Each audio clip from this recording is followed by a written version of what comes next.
Shalom, Rabbi. Shalom. Thank you for taking the time to have this conversation as part of my program, Profiles of Faith. We're today here, January 4th, Kav Gimel Tevet, with Rabbi David Silber, the Rabbi of Drisha Institute for Jewish Education in New York City. Rabbi, how do you prefer to be called? David's fine. David. About Rabbi Silber. Rabbi Silber founded Drisha Institute in 1979 as the world's first center dedicated specifically to women's study of classical Jewish texts. Rabbi Silber received the Covenant Foundation Award in 2000. Rabbi Silber has been teaching and publishing Torah scholarship for many years, but to most who know him, Rabbi Silber is known throughout his incredible ability to explain and teach the Torah text. Rabbi, I still remember an occasion where you said in a lecture I attended last year that you could talk about it for hours, and I realized that I would have stayed there and listened. Should we add also that you were a finalist in a national Bible contest? I was actually, and that had a big impact on my life. It was recently in my house. I was going through different documents or whatever, and I discovered that I was a finalist. 1966, I think it was, and it was signed by David Ben Gurion. Actually, I had Ben Gurion's signature. I hadn't forgotten that, so it was sort of exciting. And from that, I got a prize. If I studied in Israel after high school, they would pay for my studies. So that actually, one of the things that prompted me to go to Israel after high school, and sort of changed my life. My theme is about the tradition and its transmission throughout the generation. I understand that you enjoy the rich tradition in your home. I grew up in Jackson Heights, which has actually been in the news lately, and my parents were Orthodox Jews. Unusual in the sense that, first of all, they were both born in the United States, which in Jackson Heights was very unusual. It was a community of survivors. And we moved there in the very early 50s. My parents had both gone to university, and my father had graduated Columbia Law School in the 30s, and my mother had gone to graduate school at Columbia University in the 30s, which I think in those days for a woman was extremely rare. So I grew up with real American family, but the community was survivors. And I would say that my father actually started a synagogue in Jackson Heights. There was already a synagogue. Started a second synagogue, and essentially the members were, almost all of them were survivors who had come not too long ago from Europe, talking in the mid-50s. In retrospect, they were people who, probably men at least, in their 30s. Many of them had lost families, children, wives. The women had lost husbands, children, never talked about it. But I felt very close to these people. And I would say that had enormous impact on my own connection to Jewish life. Still probably a major factor in how I see the world as my encounter with these survivors. That is a very rich tapestry of life, but you're saying that both your mother and your father had a secular education in Columbia in the 30s was not what it is today. This was graduate school. My parents went to City University, which was an excellent school, probably the top school in the country, actually. What I'm pointing is that people who associate Columbia with a lot of Jewish life today, they were educated in a very secular institution, yet your father started a synagogue. Was he a rabbi? No, he was a lay person. So what was his drive? There was a synagogue which was probably serving the needs of many of the congregants, but I think he felt that for some of the congregants it wasn't the synagogue that he felt could serve their needs at all, and that a second synagogue would be a good thing. So they started the Young Israel of Jackson Heights, which was a great synagogue actually. It was actually unusual. People think of Young Israel as people talk a lot, and it wasn't the case over here. Yeah. He also had an excellent rabbi there. I understand though that your Jewish background and education and tradition doesn't start only with your parents. I understand that your grandparents had something to do with it. They come from Volozhin. My mother's father learned in Volozhin. He was offered to be a Rosh Yeshiva at Yeshiva University, which he turned down. I don't know why he turned it down. I think it was a mistake. But that whole house, my grandmother and grandfather's house, on my mother's side, we say rich Rosh Yeshivas would come there, especially in the 30s and the early 40s that came in the 30s over to the house from Europe. They would stay there for quite a long time, a week, a month, a year, several years. In the house? In the house. She would welcome them in.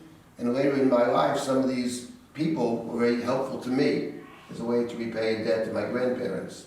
That was my mother's side. My father's side were from Galicia, from a town called Zlochev. And they were totally different. It was a mixed marriage, Galiciana and Litvaks, But those Talmudic scholars who resided at your maternal grandfather's house, you were a child at that time? No, way before I was born. But I heard the stories. What impact did this leave on you?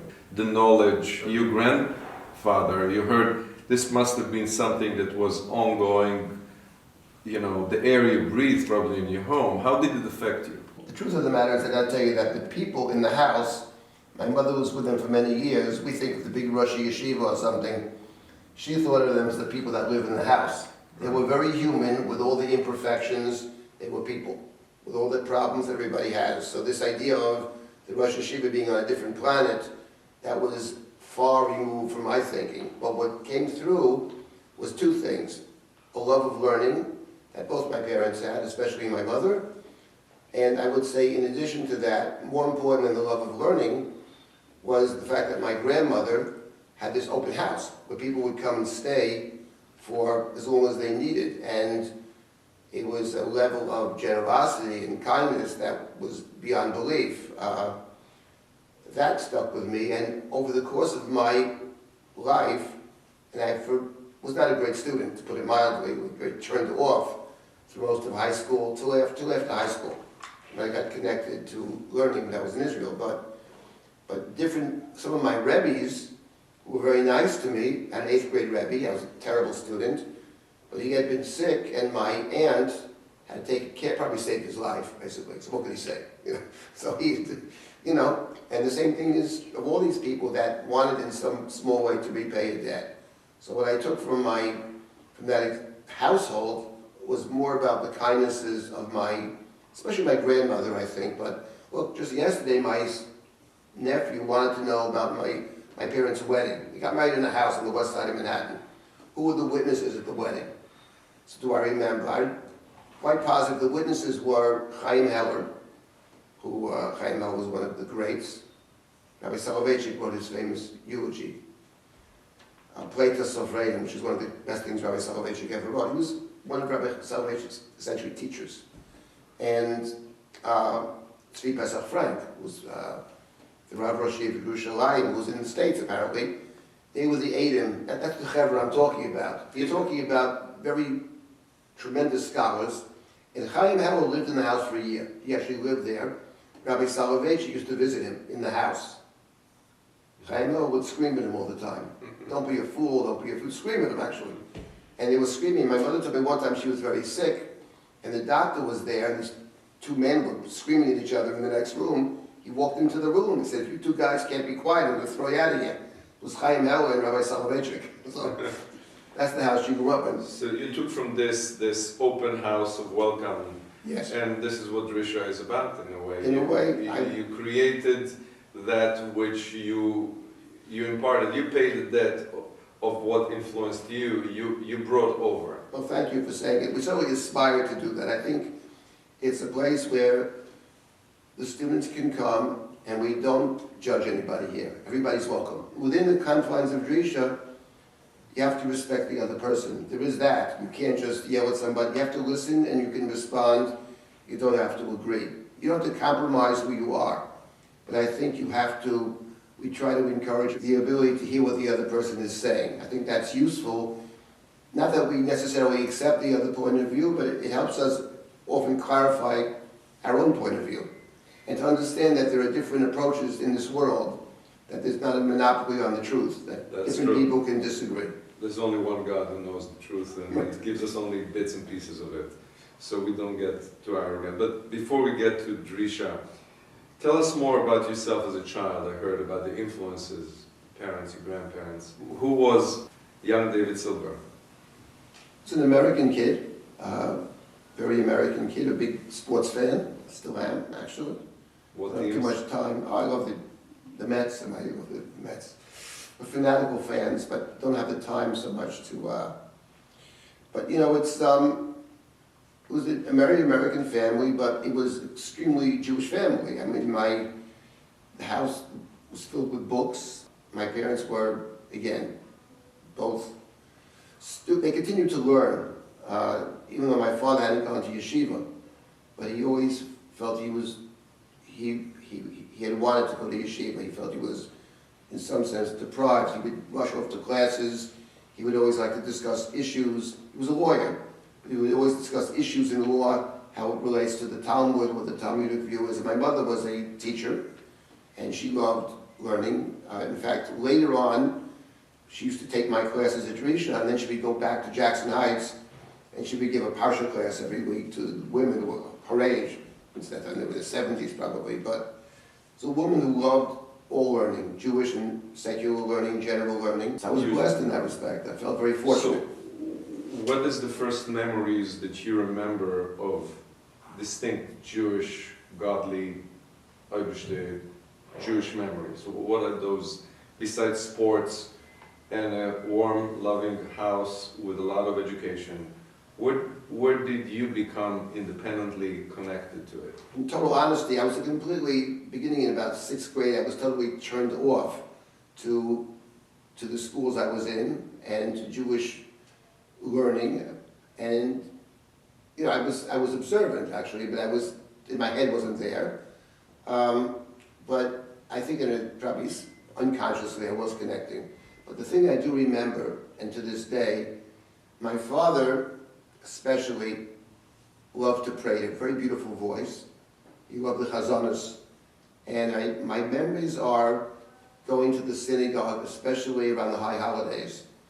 I would sit next to my father, and he loved Rosh Hashanah, Yom Kippur too, but he loved the davening.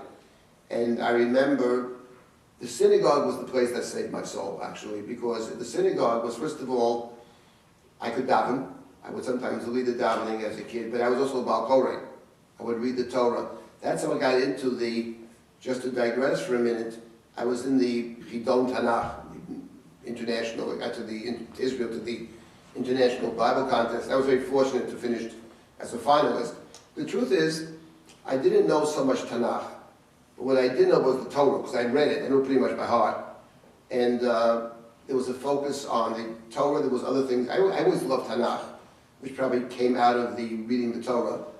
And I got into that Chidon Tanakh by a pure chance, what am I say, by divine guidance. But what happened was I was in the high school, and someone said, oh, there's a little, if anybody's interested in going to to enter into the Chidon Tanakh in New York, you can come and take a test or whatever. And I said to myself, anything to get me out of this class, basically. So I went, I was sitting in the auditorium, and I managed to get in because they asked questions about whatever it was, Janet Rashid or whatever it was. And from that I got in, I kept getting in. And then in New York, I finished 4th. And they only take 3. But the guy who finished first canceled. So I got in that way. And then in Israel, I was a finalist. So I was, feel that, you know, my point is it came out of, I guess, the early love that I had was for the prayers and reading the Torah. My ear hears two different things. One is a person who loves the Torah, is a Bar Korah at a young age, and yet you don't like your Jewish classes, your Jewish school, your Jewish yeshiva. I didn't like the general studies either. I was a terrible student. So you just didn't like to become ADD-ish, kind of turned off. Yeah. I was completely turned off, without getting to the specific school, I was completely turned off in high school. And I wasn't alone. Could they have done anything different? Well, the school I don't think was meeting the needs of many of the students, let's put it that way. Okay, so it was a I don't want to blame anybody. exclusive elitist of the time. No, I don't think it was about elitist. I think the problems were deeper. I don't want to be critical, but I will say that my understanding of the school I was in, which at its core I think had to do with not caring about the student. That's what I took from it. I promise that if I ever get involved in education, I'm not going to do it that way. When do you remember yourself feeling God independently for the first time? Feeling God independently. Yes. Because we all ride on this coattail of, we're like our parents, we do it for this, we do it for that, and at some point some bulb opens, some feeling. What was for you the feeling, if you had a feeling, of connectedness with God without intermediaries, without other reasons? That's a very hard question for me. I think it has to do more with my feeling that I'm part of something much bigger than myself, let's put it that way. I think that was a function of my involvement with prayer and my involvement with Torah study. And I can't say it's a feeling, in terms of learning, it's not that I'm thinking every moment this is a religious experience. It doesn't work that way for me, at least. It's more in its totality of being connected to and committed, I would say committed to learning and to trying to understand. And you develop a sense from someplace that these texts actually have meaning for me. They have a meaning, they make demands, they're trying to say something to me, they're trying to move me in a certain direction. That's something that was important to me as I really got involved in learning. And that's something that as an educator is really important. I think the divide between the yeshiva on one hand and the university on the other is that the university is about studying about something, often with a critical sense. And I'm not saying that there isn't a value to that, by the way. There is a value to sometimes stepping back from something, because when you step back from something, you're asking questions that you're inside it, you never ask. What you don't have typically in the academy is the sense that these texts are making a demand upon me. And I think that that is, to me, critical in terms of what I try to convey, without even saying it, where people get a sense that what I'm teaching is not just studying something interesting. That I feel, in some way, I feel committed to these texts, and I think they are making demands of me and of us. And I think the idea of mitzvah is something which is very significant. And I think that in terms of thinking about education more broadly, we had a conversation once about the divinity of the Torah. I think that to me, it's not a question of what took place at Sinai. I speak only for myself.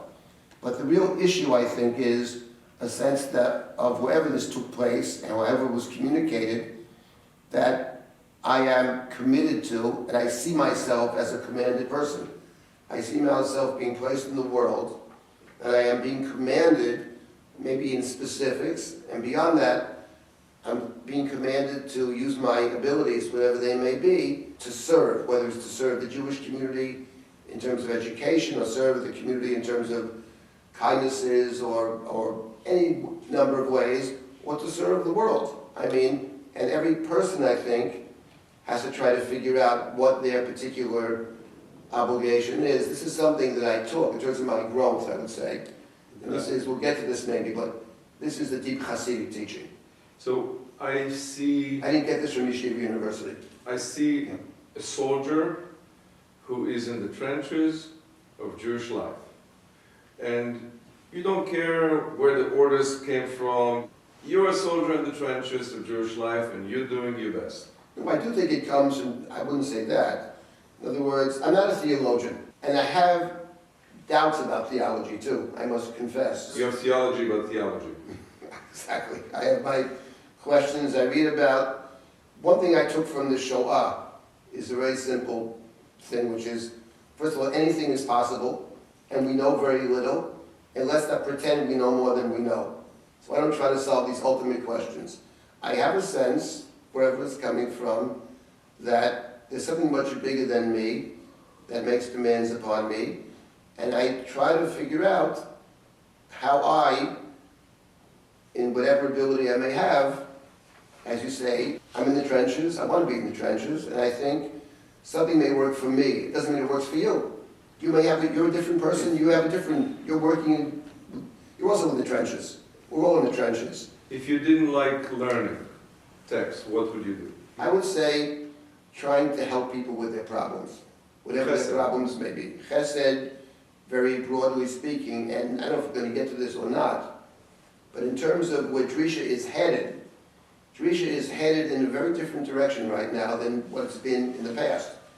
Drisha was a program which was committed and did provide women with, I would say, equal access to the text of the tradition, and created all kinds of programs to give women opportunities.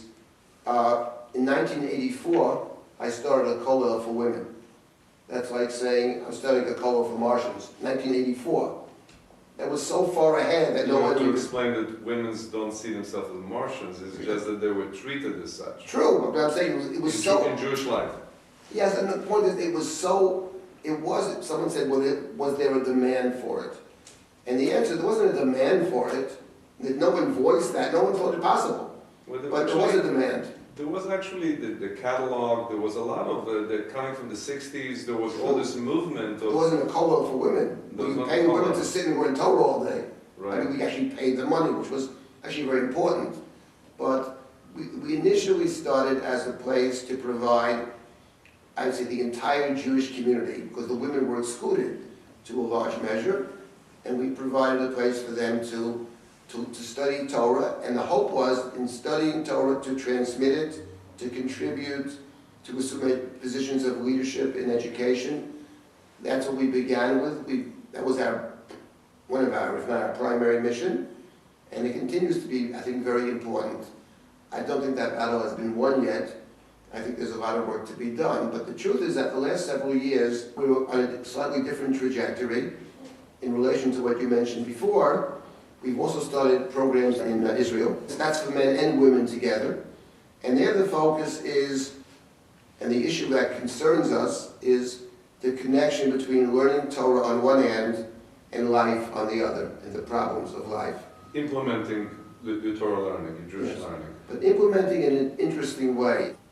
I don't believe that the implementation is that I'm going to study a particular set of rules and then apply those rules. I don't think it works quite that way. Getting involved in Jewish life, and we know in Israel there's a lot of need for people to get involved.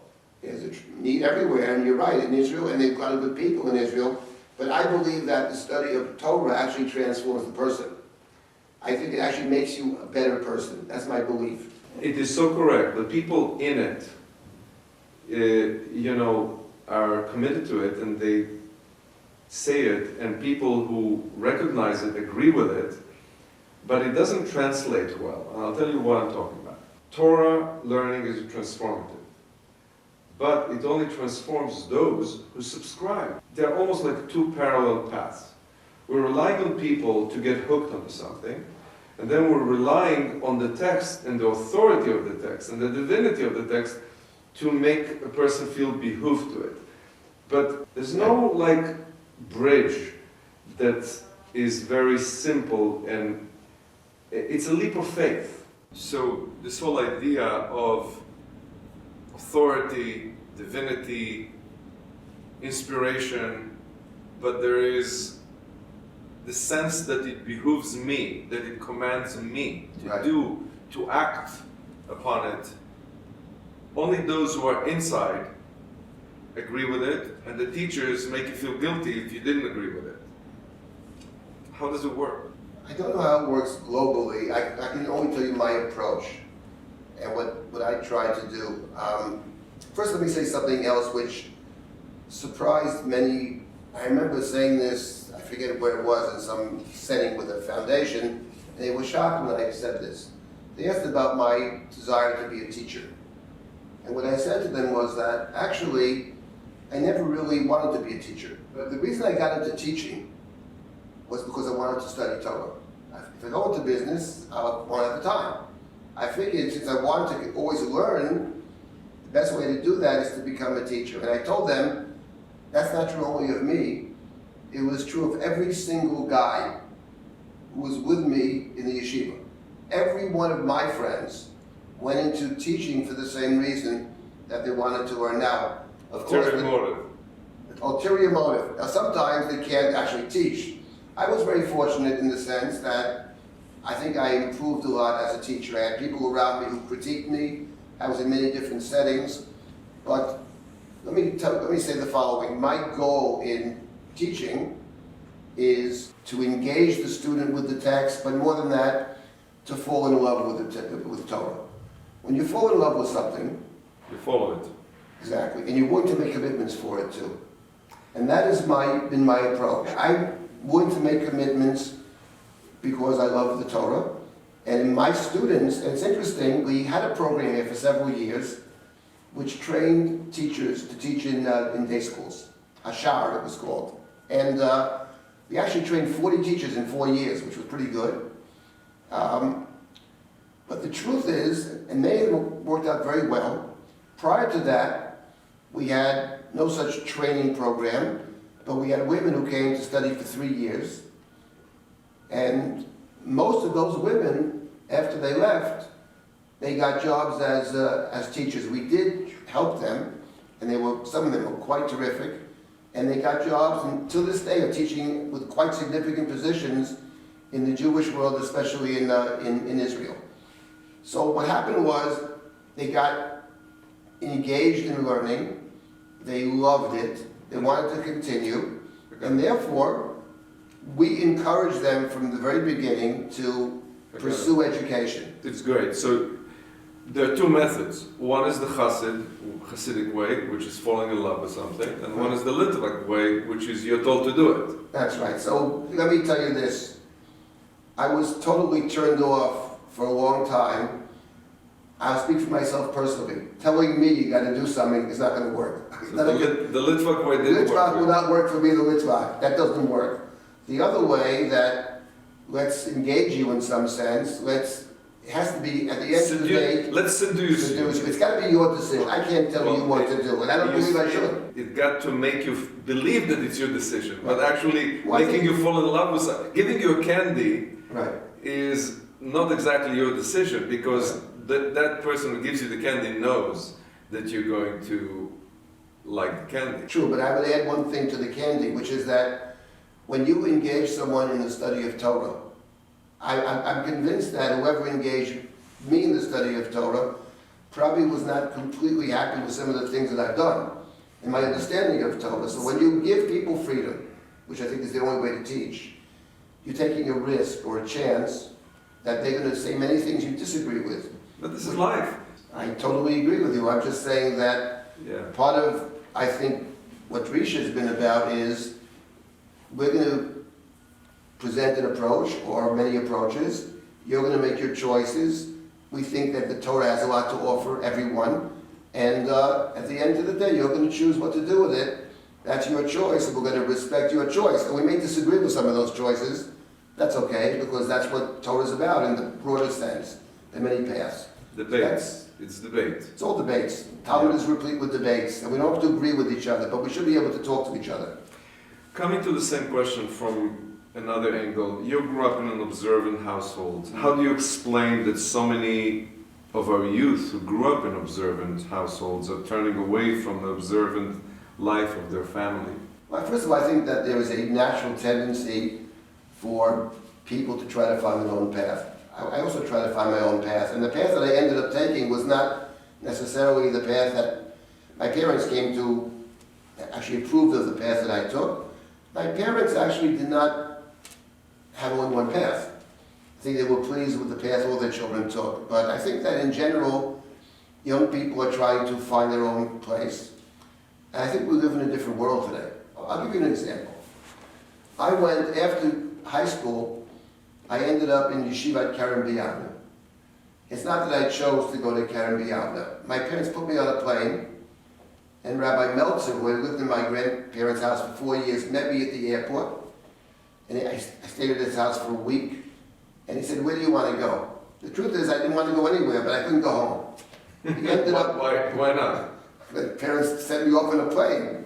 They wouldn't. They realized continuing the path I had been in high school was a complete dead end for me. So essentially, I was sort of thrown out of the house. Into Israel. To Israel. 1966. 1966. Before the war. Well, I was there for 2 years during the war. So what happened was, his wife, Rebbitzin Meltzer, said, go to Karen Biavna, and some Americans. I went to Karen Biavna. For the first 2 or 3 months, I was totally turned off. There's no interest. But I was stuck there. And after a couple, 2, 3 months, I remember a particular evening where things changed for me. I had been wandering around. I came back to the Beit Midrash. It was at midnight. And people were still learning there. I couldn't believe it. And I walked over to one of them. I didn't understand something. He explained it to me very patiently. And from that point on, I said to myself, I'm stuck here. Let me give it a shot. Let me tell you something. If I had had a cell phone, you wouldn't be talking to me today. I had no cell phone. There was no internet. During the 2 years in Israel, including the war, I made 1 phone call. We had a broken telephone that didn't work with the Asimons. I was in, not with my real consent, a different world I couldn't get out of. Karen Biavna was not exactly in Tel Aviv or Jerusalem. That's right. I was in the middle of nowhere. I had no access to anything. Nowadays, that's not true. Nowadays, you're always connected, right? And that comes with a big, big downside on many levels. We're living in a different world where you're constantly bombarded with everything. So I think for young people, part of that is everything is possible for you. Everything's an option. I think it's much more difficult in that environment for, to say there's one path for you, this is the path. Thinking people are going to make choices, and we're in a society that encourages choice, all kinds of choice. Yeah. At a very young age, I would add.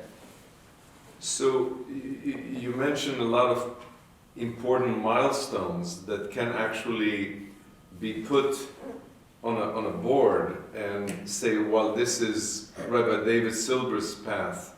They are pretty universal. Falling in love, being thrown out Right. to a place of learning, not being connected, being isolated. Right. People can see it as punitive, but it creates an opportunity. It creates a vacuum. It creates a force where you have to make something of yourself. There's that long you can sleep late. At some point you have to do something. And That's right. that is one method, the throw in deep water That's method. right. Now, you mentioned that it's a different world today, and there are 3 paths the way I see it. One is the ritualistic, prayer, learning. One is the belonging, the shayach, I'm a Jew. And one is the inspirational, spiritual, I'm yearning for something.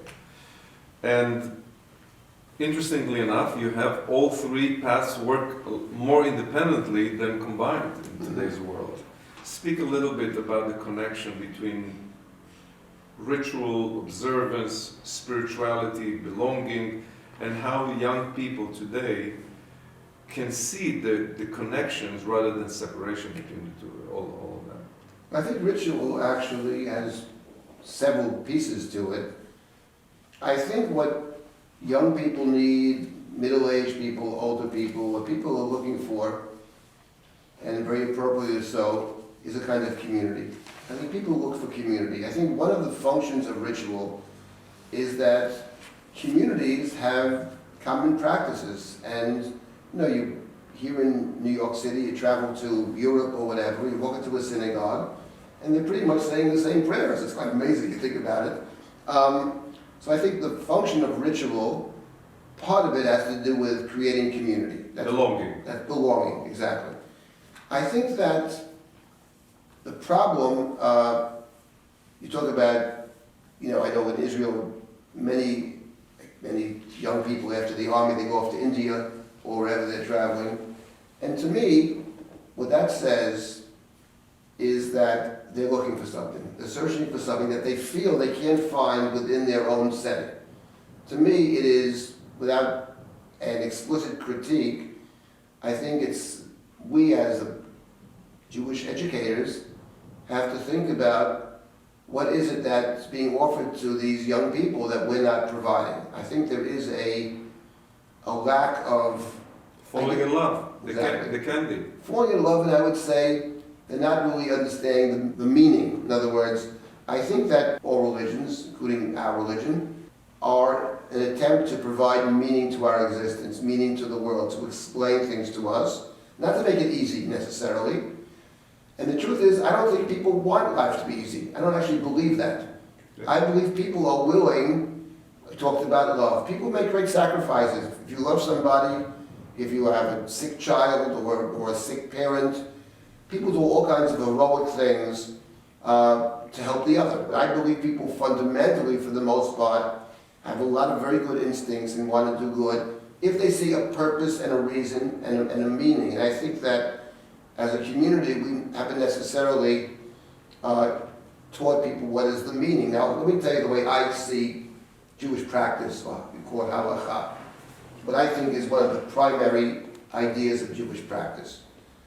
And in this, I would say that in my own journey, which I'm still on, who knows where I'll be a year from now, the influences in this respect, and the main influences on my life, I think, were not my study with the teachers that I had as a younger person, who were great. And I owe them a lot, and they also taught me a lot. And I had two teachers in my life, only two Rabbis in my whole life. I had Rabbi Aaron Lichtenstein for 2 years, and Rabbi Soloveitchik for 5 years, and nobody else. Yes. And I learned from them a lot about study of Torah, and they really connected me to the love of Torah. They gave me a path, and they connected me, and I feel a great debt of gratitude to them. Having said all that, the way I see the world, I would say, is not really consonant with their approach. It's much more coming out of a deep Hasidic approach, and I actually encountered it primarily when I started to pray at the Kalbach Shul here on 79th Street. When was that? This was for 10 years. I was in the synagogue. I used to even lead the davening sometimes. Which years was that? Well, after I was married. And I stopped when I had to say Kaddish. And the reason was they finished so late, I couldn't stay till the end of the davening. What year was that? Which years was that? We figured this out. Probably in the 90s it started. I was there.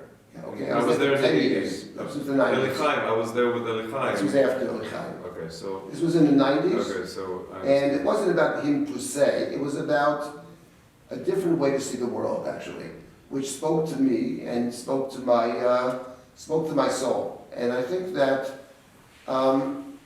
it's just a different way to me, the difference, one of the primary differences is this. I think that in the world of brisk, in the world of the Litvaks, you are told what to do, as you said before. You try to do what they will call God's will. The mitzvot are God's will. Whereas in the Chassidut that I was exposed to, it starts not from up there. It doesn't start from the heavens. It starts from down here on earth, from the human condition. And the point is something like this, as I understand it. We're supposed to be compassionate people. Okay, we're supposed to be people who have Rahmanis, we say. Okay, so the halacha steps in and says, you want to be compassionate? That's a lovely thing. Here's what you have to do as a compassionate person.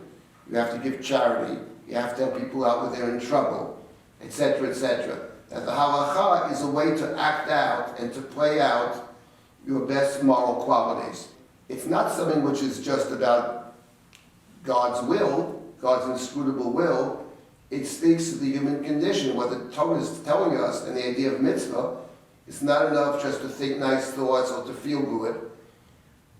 You have to do in this world. It's a world of acting, and prayer is the same thing. It's not about coming to this great spiritual moment in my prayer. As I say many times, I give very few sermons, almost none, but I do speak at the end of Yom Kippur. And the point I make is to reduce it to one simple point. The most important day in the calendar is not Yom Kippur. It's the day after Yom Kippur. With all this talk, let's make one resolution and do one thing. Let's not make 100. Let's make one thing this year differently that we've done in the past. To me, that's what halacha is about. It's Lo b'shamayim. Exactly. It's a way to say we have to act on what we know is right. We have to take a course and plunge ahead. That's right. If we play with all the possibilities, we'll never get out of the classroom. We have to make choices, we have to make decisions, and I think that's what a mitzvah means, and that's what halacha is in it. Is one of the things. It's also about a community that's doing this thing, because community, people need community. People want community. None of us is self-sufficient. And I would say that some of the young people often think that, and part of the culture of the United States of America that I love, my grandmother came in 1884, you know, we are the self-made man. That's not true. None of us is self-made. Takes a village. It takes a village, and it takes not just the village that exists today, we're receiving the tradition. And in my own life, I mentioned already, what my grandparents did affected my life. Wasn't that such a good guy? People were paying back the debt to my Zocher Chasdei Avot. You know, so I think the idea that we're not self-sufficient, we're not totally independent, leads us to an accurate sense of self. One might call it humility. But real humility. I have some skills, but I've been very blessed and very fortunate. And it's certainly true for me that I've been very blessed. Parents, teachers, helped me enormously. So if we're a community and we're part of the community, we need to play a role in that community to belong to that community, and that closes the circle. That's right. So it's falling in love, Right. following your calling, That's right. then belonging, then doing your part in it. That's right. And then the rest is theology, Right. right? I'm not a theologian. Right. I'm not just not a theologian. I actually don't believe in theology. So I'm Not not gonna gonna, say the highest thing to know is you don't know. so now that we established that it's not about theology and I cut 4 pages out, I'm going to go to the heart of it. When I heard you talk about text, and I said I would be willing to sit and listen for 10 hours to this guy who's talking about it. I'm drawn to your stories and to your interpretation of the text. What is your approach to it? Can you give us some examples of your reading of the text? Is it Bereshit? Is it Gan Eden? Is it Shemot now? Give us some examples of how the beauty of the text, the candies of the text. Let me say that in terms of my own trajectory in learning, I would say that I started off in the yeshiva, as all yeshiva boys do, learning Gemara. That was what I did. I did read the Torah in the synagogue, so I sort of loved the Torah, but I learned Gemara for many, many years. And what happened was that maybe as a function of this Idom Tanakh, someone said, would I like to give a weekly class on the Torah reading? So without thinking, I said, yes, I'd be happy to do that. That was Lincoln Square? Lincoln Square Synagogue. And then what happened was, I went home and said, 1 second, I know nothing about this. So I had to really work very hard. And my approach was, and this really what got me deeply into, I would say, biblical narrative in particular. My approach was, first of all, the assumption that the first step in studying the Torah is to assume that the Torah actually means what it says. Before we get to the parshanim and the explanations, let's see what the text actually seems to say. That was the point of departure for me. Well, first of all, let me say one thing about the Torah, which is very striking. The Torah essentially, Rashi notwithstanding, the Torah is basically stories. That's what the Torah is. There are, of course, some legal sections, but fundamentally, it's stories. That's also what the radical Hasidim picked up on, Nachman. Stories. He wrote stories himself. And I think that there's something about a story that's very powerful. And stories in, for example, the Bereshit, book of Genesis. I mean, one thing that makes it special is that for me, as a Jew, I feel this is our book, this is our tradition. This is a book that we are instructed to study and to learn from, and to try to figure out what it's teaching us, and try to put that into practice. But what in particular makes it, I think, a great story, it's not black and white. The characters and the main characters are very complicated, very complex, very nuanced. The heroes have their struggles, have to overcome difficulties. I'll give one example. I mean, let's take, for example, one of the obviously critical stories of the Torah, the story of Jacob wrestling with this mysterious man. Jacob has been away for 20 years, living in the house of Lavan, his father-in-law, his uncle and father-in-law, who cheated him, and Jacob leaves the house of Lavan. He actually runs away with now his 4 wives and his children. He runs in fear of what his uncle might do to him. He's facing Esau. And ahead of him is Esau, who had threatened 20 years ago to kill him. And the Torah says everybody crossed over the river. The river is called Yabok, Ma'avar Yabok. Yabok means, in the text means, because the text is not just the dictionary words, but the text has its own definition. Ma'avar Yabok turns out to mean the river of Yabok, the river of struggle. Jacob has a struggle. The Torah says the rest of the family crosses to the other side, but Jacob is left alone. Why does everybody else cross to the other side, but only Jacob is left alone? And I believe the reason is because, unlike all the others, who don't have a history with Esav, who maybe don't understand the great significance of crossing that river to the other side, to the promised land. Struggling you do alone. Struggling you do alone, and Jacob has knowledge and has a history they don't have. Jacob hurt his brother. Jacob stole a blessing. Jacob deceived his blind father. On the other hand, Jacob's had the dream of the ladder, the staircase to heaven.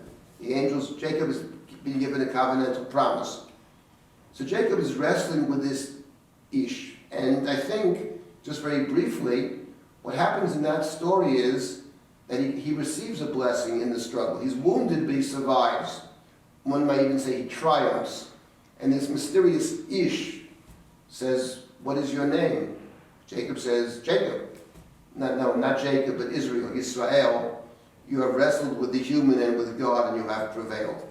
What's interesting is, we could talk about this a long time, but I'll make one small point about it, which is, if Jacob remains Jacob, he doesn't cross over. Jacob doesn't cross over as Jacob. If Jacob remains only Jacob, he never crosses to the other side. He crosses by virtue of the fact that he has been transformed, or more correctly, he's actually transformed himself. He actually, in that story, it's so interesting, he actually cries out to God for help. Hatzileni, he says, "Help me, save me." It's the one story in the Torah where God doesn't actually answer him. The next verse says, "And Jacob dwelt that night in the camp." It's the only time in Genesis when someone prays to God and asks for help that God is silent. Because struggles we have to do alone. Exactly. The struggle is alone, but God did help him. And this is an important point about that story.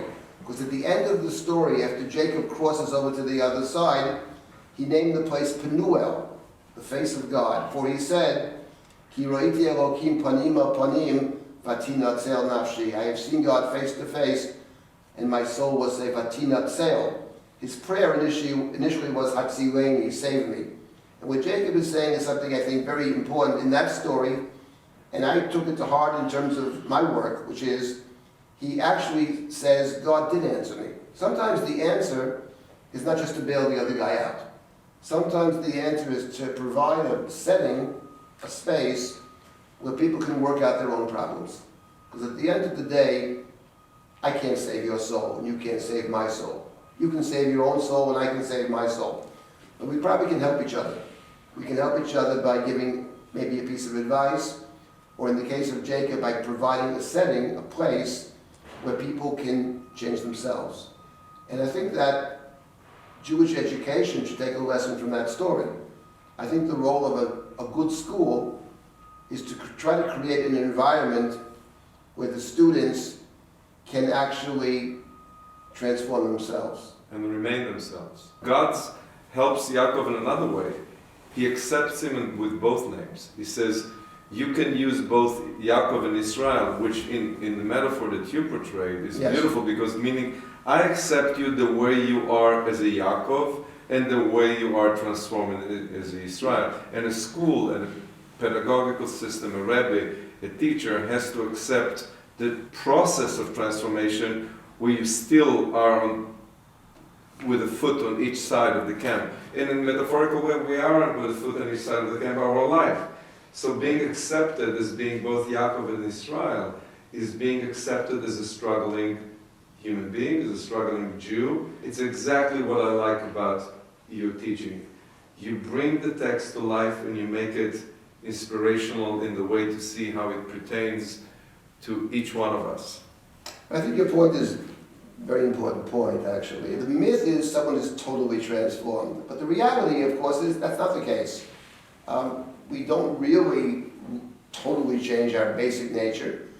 we try to accept our nature and try to use it in positive ways. One step forward, two steps back. Exactly. And also that I think the point of the Yaakov Yisrael story is that change is a process. That moment is a defining moment. It's when actually Israel is born at that moment.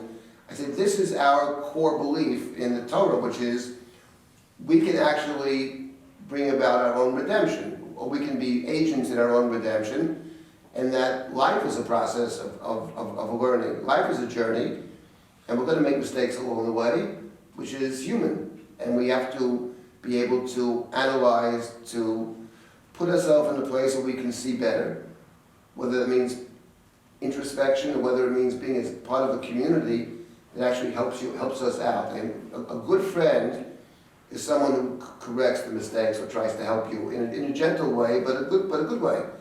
So I think as parents and as teachers and as students and as members of community, I think it's really important to bear that story in mind, to try to move forward together. But also, we're counting too much on the role of other people, and we complain when those people don't do their part. But the truth is that it behooves on us. Yaakov stays alone at night. It's a paradigm, it's a fable, but the truth is that we have to pull ourselves out. And today, I mean, in your case, you were thrown out of the house into the other side of the Yabuk, and you had to wrestle with yourself until you found your calling. But today we rely too much on blaming the teachers, the parents, and then we see it as a reason not to have to do anything because they cheated us. Cheated us from what? It's your life. I think if there's any one thing we learn from the book of Genesis, it's this. The first story of Bereshit, the primal sin, has two aspects. One is eating the forbidden fruit. That's just part of it. But the real problem is what happens afterwards when God said to Adam, where are you? Oh, I'm hiding because I'm naked. Who told you you're naked? Did you eat of that fruit I told you not to eat of? And Adam said, the woman you put by my side, she gave it to me. In other words, it's your fault, it's our fault.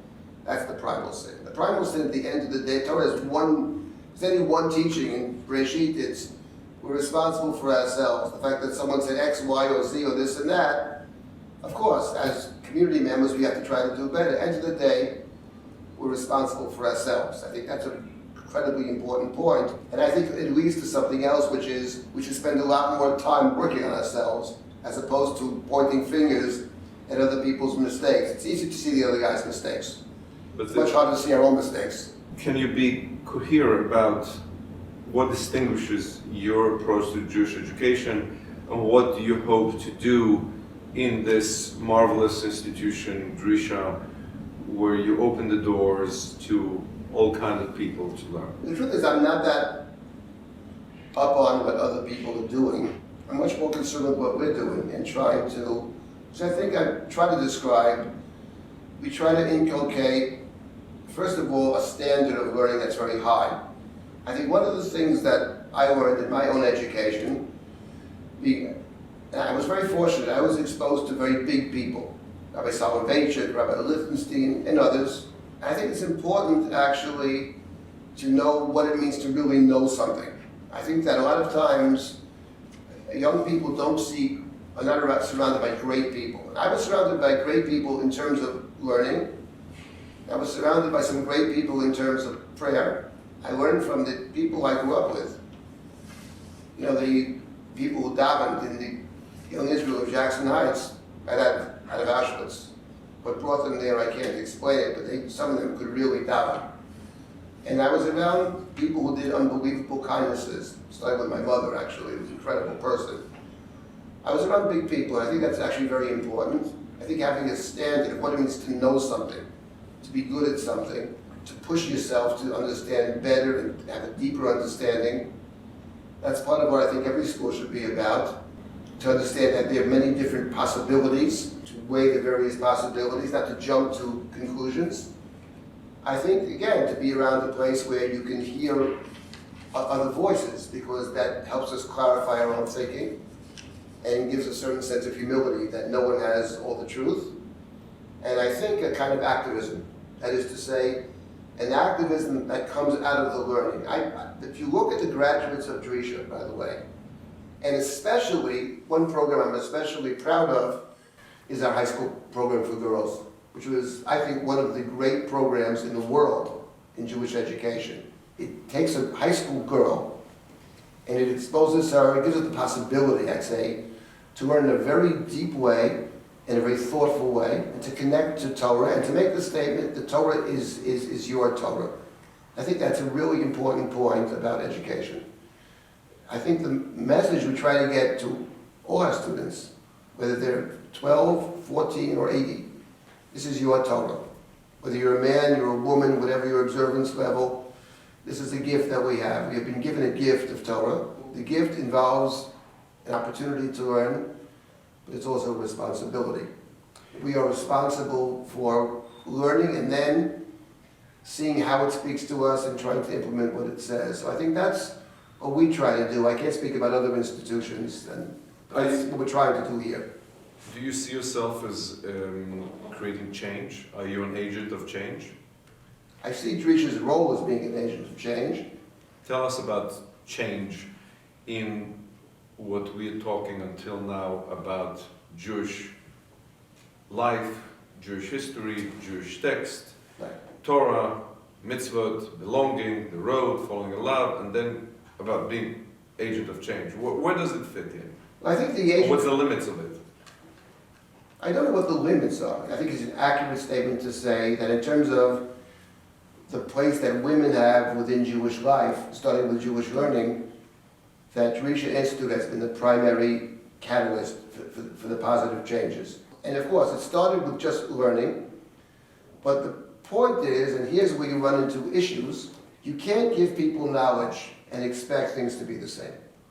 In fact, I would say if giving somebody knowledge, if you expect nothing to change, then the knowledge isn't worth anything. That makes no sense. I mean, that comes with the territory. When you open up the doors and give people knowledge, you anticipate there will be changes. You prefer, I have certain things in mind for change. Many things happen, and I might not necessarily subscribe to everything that's happening. But the fact of the matter is, that comes with the territory. Fundamentally, I believe that the more people engaged in the study of Torah, the more people taking it seriously and respectfully, I believe the Jewish community in its entirety, not just women.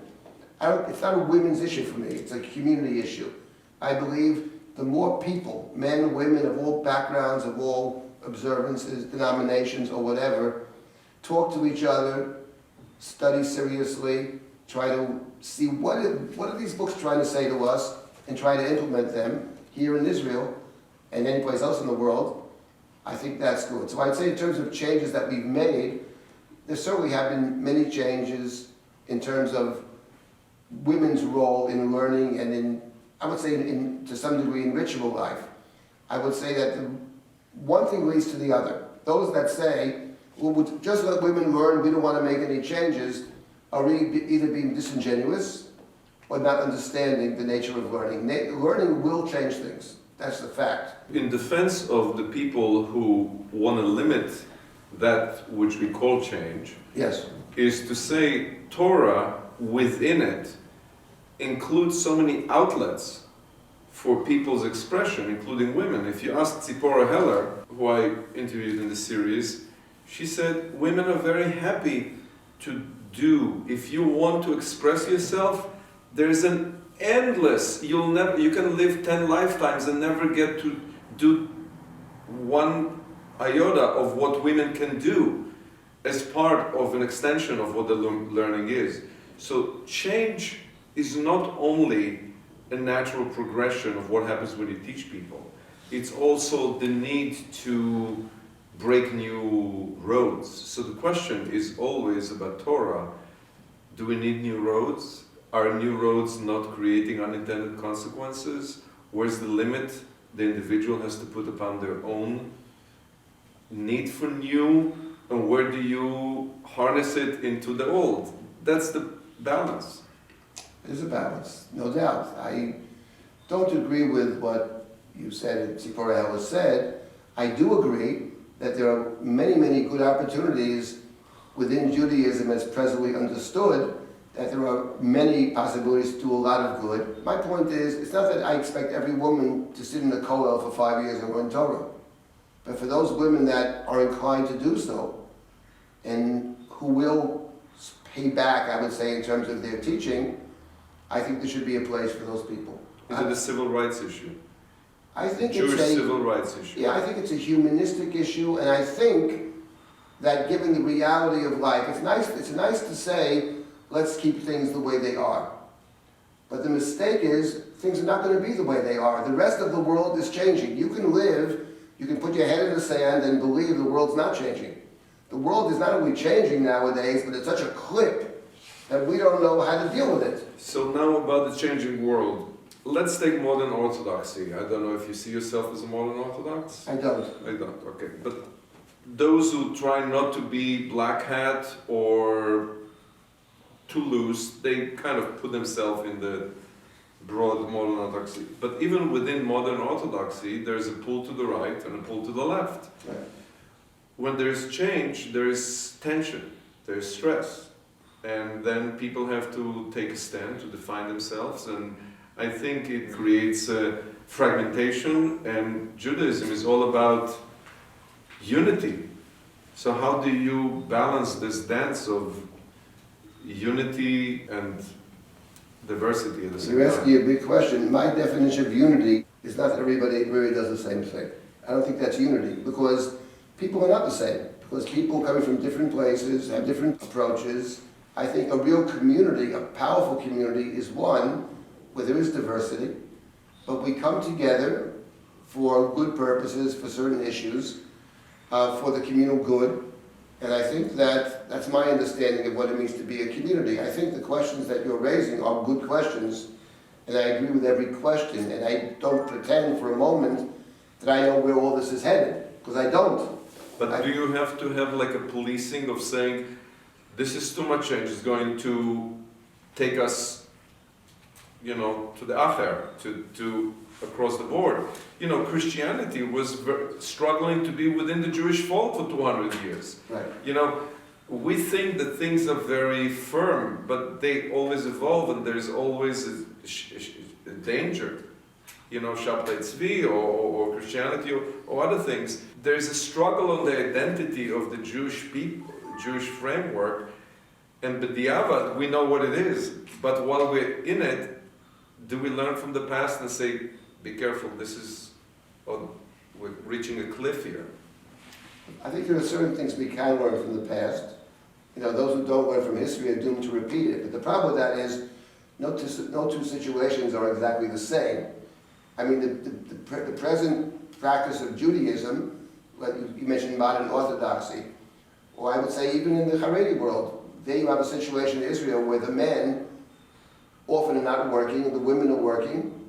Could anything be more anti-tradition than that? I can't think of anything that's more anti-tradition than the men not working and the women with 10 kids working. To me, I mean, this goes way beyond anything I've ever seen. So the fact of the matter is, women are getting a secular education. Women are becoming doctors and lawyers and businesswomen. And I'm not saying, I'm the last guy to say that's what a woman should be doing. I don't believe that. I believe that in the best of all possible worlds, the woman who wants to work at home and take care of the kids, great. I'm all in favor of that if that's what she chooses to do. My point is, for many women, that's not what they want to do. And we have to provide outlets and opportunities for them to do what they feel they should be doing. That's a great, I think I played into your hand with this one. So that's what I believe. What can I say? Just being very straightforward about it. And I think that we have to live in the real world. Yes, I think different communities, I think there are a range of communities. I don't think that what's right for one, my point about community is this. I think communities should be consistent. In other words, I think you can't say that in our community, women are working the same as men, we demand the same pay, they are completely equal in every sphere. When it comes to religion, we treat them as second-class citizens. That doesn't work for me, because that's not consistent with what we really think. That's the problem. It doesn't reflect what if you have a community where people really act that way, people really, the women have one job, and the men have a different job, and there's a very clear, and each one is respected, and they're totally different, I have no problem with that. If that's what that community has chosen to do. My problem is with people who don't choose that really, but want to pretend that for 3 hours on Saturday morning or whatever, we're living back in who knows when. That doesn't work for me. So you say you're not more than Orthodox. How do you describe yourself? I don't believe in labels. Labels to me are limiting. What do you daven? What kind of shul? I've davened in many places. That's what I mean. You'd be surprised. I've davened in many places. So the way to the right, the way to the left. So without also going... davened in my own house, no shul. We didn't mention hardly one word here, which is God. Where do you see God in the life around you? To me, God is, again, the nature of God is this perfect God, all-knowing God, all-powerful God, who can do everything. That's not a God that I can relate to. The God of the Zohar is much closer to me. The God who's struggling, there's a struggle within God. You know, the world as I see it, in the world that I've experienced through my own, what I'm seeing today, or through the survivors, it's far from a perfect world. It's a world where there's an enormous amount of evil and struggle and suffering. So I have no answers to that. I don't think saying that this is God's will, to me, is not a sufficient answer. Is it a world that goes towards a perfection, or is it a world in which we are forever balancing our act in a partnership of staying where we are is in the best possible way we can do? No, I think our tradition, the Torah, is basically an optimistic book, and our tradition is we believe in redemption. I think redemption is we just began the book of Exodus, which Ramban called the book of redemption.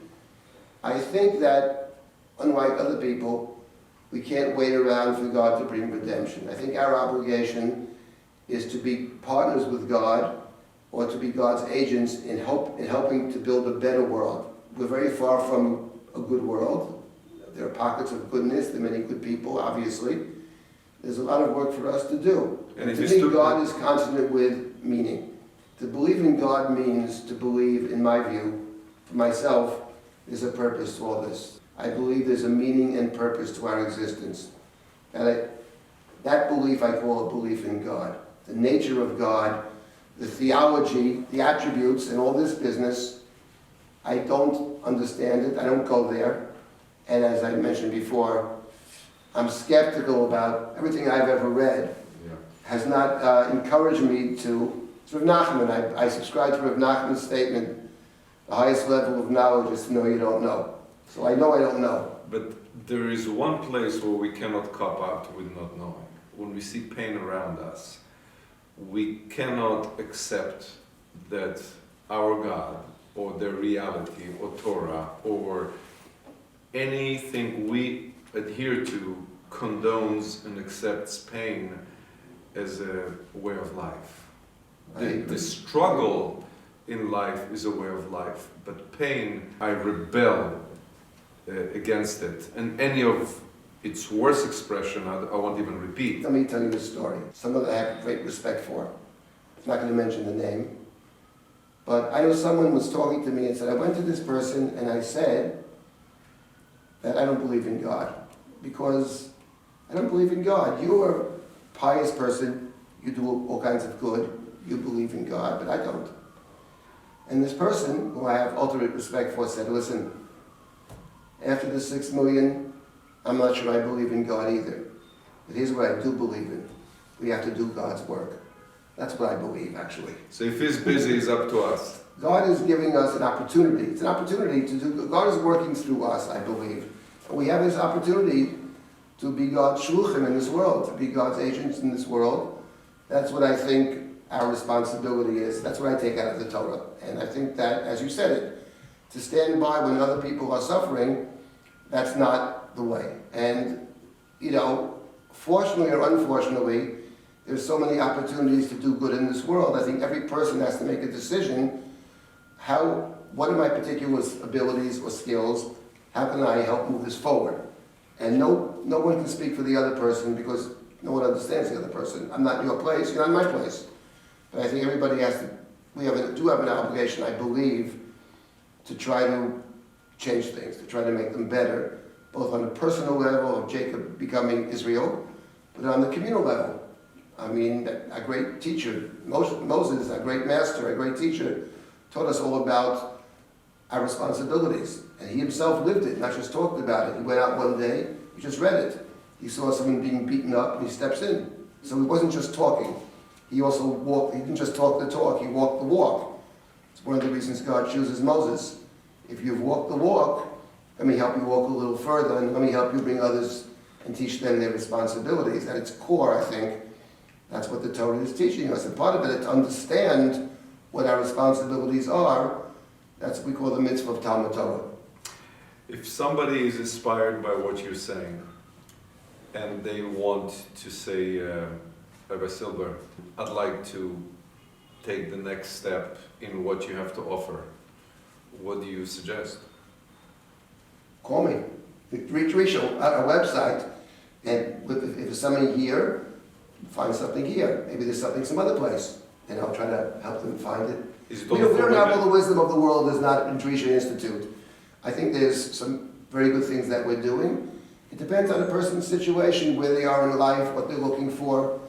We try to be helpful. Men and women. Men and women, yes. I have one last thing that I ask the rabbis I interview to do.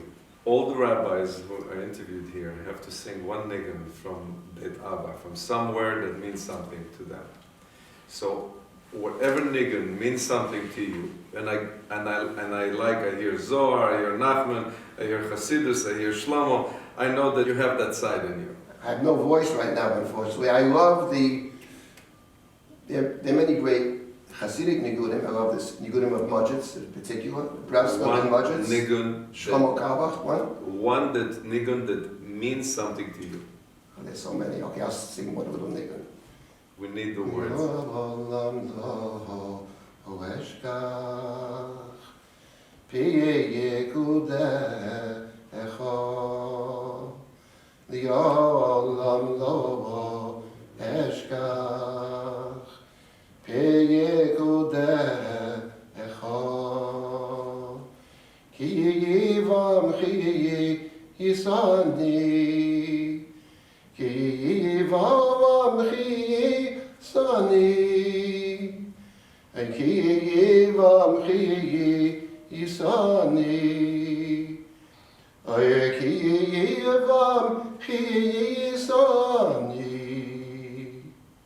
Tell us about the nigun. It's Karbach nigun. What does it mean to you? I will never forget your teachings. They have kept me alive. Wow. What a way to finish. Thanks. Okay, thank you for coming. Oh, thank you for welcoming me. Okay.